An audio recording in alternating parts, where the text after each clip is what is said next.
Hello everyone, I am Karan Garg, scoring 710 marks with all India rank 241 and currently study at AIMS Rishikesh College. So कैसे हो आप सब लोग? मुझे Insta और टेलीग्राम चैनल पर बहुत ज्यादा मैसेज आ रहे थे कि भैया आप मुझे फिजिकल केमिस्ट्री कुछ स्ट्रेटेजी बता दीजिए क्योंकि मेरा सिलेबस कंप्लीट हो चुका है बट मुझे रिविजन्स में प्रॉब्लम आ रही है, टेस्ट प्रैक्टिस में मेरे क्वेश्चन नहीं सॉल्व हो पा रहे, तो कुछ आप टिप्स दे दीजिए। आज की वीडियो में इसलिए लेकर आया हूँ कि आपको कुछ टिप्स दे सकूं और आपकी ये प्रॉब्लम सॉल्व कर सकूं।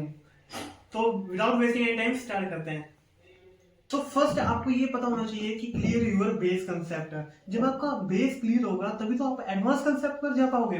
अगर आपका बेस ही नहीं क्लियर तो एडवांस कंसेप्ट आपके किसी काम के नहीं रहेंगे। जैसे बिल्डिंग बनाने के लिए सबसे पहले बेस को स्ट्रॉन्ग किया जाता है, तभी आप उसके ऊपर फ्लोर्स बना सकते हो और वही फ्लोर्स फिर आगे टिक पाएंगे उसके ऊपर। अगर आपका बेस ही स्ट्रॉन्ग नहीं होगा तो वो फ्लोर गिर जाएंगे और आपका ऐसे ही एडवांस कंसेप्ट है। अगर बेस कंसेप्ट क्लियर होगा तभी आप एडवांस कंसेप्ट पर जा पाओगे।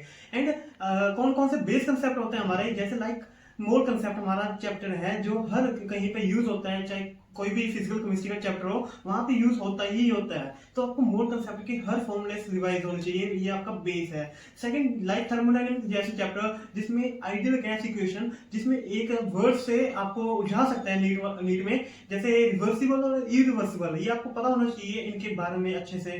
और आयनिक इक्विलिब्रियम में आपको ये पता होना चाहिए कि कौन सा फॉर्मूला कब यूज होगा और कब नहीं यूज होगा। इसमें बहुत ज्यादा बच्चे उलझ जाते हैं और नीट में क्वेश्चन सोल्व नहीं कर पाते जिसके कारण उनके मार्क्स कट जाते हैं। तो इसलिए सबसे पहले आप अपने बेस को स्ट्रॉन्ग बनाएं। ऐसे ही बहुत सारे चैप्टर हैं जिनका बेस स्ट्रॉन्ग होना चाहिए एक्सेप्टर, जैसे रिडॉक्स रिएक्शन में, और अगर रिडॉक्स रिएक्शन आता होगा तभी आप इलेक्ट्रोकेमिस्ट्री चैप्टर कर पाओगे। एंड सेकंड है कि अगर आपने बेस स्ट्रॉन्ग कर रखे हैं तो आपको क्वेश्चन प्रैक्टिस करनी पड़ेगी। मैं रिवीजन करता था विद क्वेश्चन प्रैक्टिस के साथ। आपको डेली जब भी आप रिवाइज करो उन चैप्टर्स को तो 50 क्वेश्चन मिनिमम करो। अब आप पूछते हो कि मैं क्वेश्चन प्रैक्टिस कहां से करूं, तो अगर आपके पास कोई मॉड्यूल नहीं है तो सबसे फर्स्ट आपको क्वेश्चन प्रैक्टिस करनी है पीवाईक्यूज की। पीवाईक्यूज के बाद डीबीपी जो आपके मिलते हैं वो प्रैक्टिस कर लो। एंड देन अगर मॉड्यूल्स है तो प्रैक्टिस कर लो, नहीं तो आप टेस्ट सीरीज की जो पीडीएफ मिल जाती है जहां पे भी आप ऑनलाइन कोचिंग ले रहे हो, जैसे यकीन बैच के अगर ऑनलाइन कोचिंग दे रहे हो तो वहां पे टेस्ट की पीडीएफ अवेलेबल होती है, तो वो सोल्व कर लो। या फिर कोई ऑफलाइन कोचिंग टेस्ट सीरीज लेके तो उसकी पीडीएफ सोल्व करके देखो। ऐसे ही हमारे क्वेश्चन अटेम्प्ट किए जाते हैं और मैंने भी ऐसे ही अटेम्प्ट किए हैं क्वेश्चन। थर्ड है स्टडी करो रिलेटिंग चैप्टर्स को लिंक करने के साथ साथ, लाइक रिडॉक्स रिएक्शन हमारा इलेक्ट्रोकेमिस्ट्री चैप्टर के साथ साथ और हमारा मोल कंसेप्ट सॉल्यूशन चैप्टर के साथ, थर्मोडायनामिक भी कुछ हमारा लिंक करता है आयनिक इक्विलिब्रियम चैप्टर के साथ साथ। जब आप इन सब चैप्टर्स को कंबाइंड स्टडी करोगे एक दिन के अंदर, जब आप 2 या 3 चैप्टर्स को लिंक करके क्वेश्चन प्रैक्टिस करोगे तो उस दिन जब आप नीट के दिन पेपर देने जाओगे, जिस दिन आपको डिप्रेशन बहुत ज्यादा होगा, एंजाइटी फील होगी, तो आप जब डिफिकल्ट क्वेश्चन देखोगे 2 या 3 तो आप अच्छे से उसको सोल्व कर पाओगे जब कोई 2 या 3 चैप्टर्स का लिंक करके क्वेश्चन होगा, क्योंकि आपने पहले से ही इतनी ज्यादा क्वेश्चन प्रैक्टिस कर ली होगी।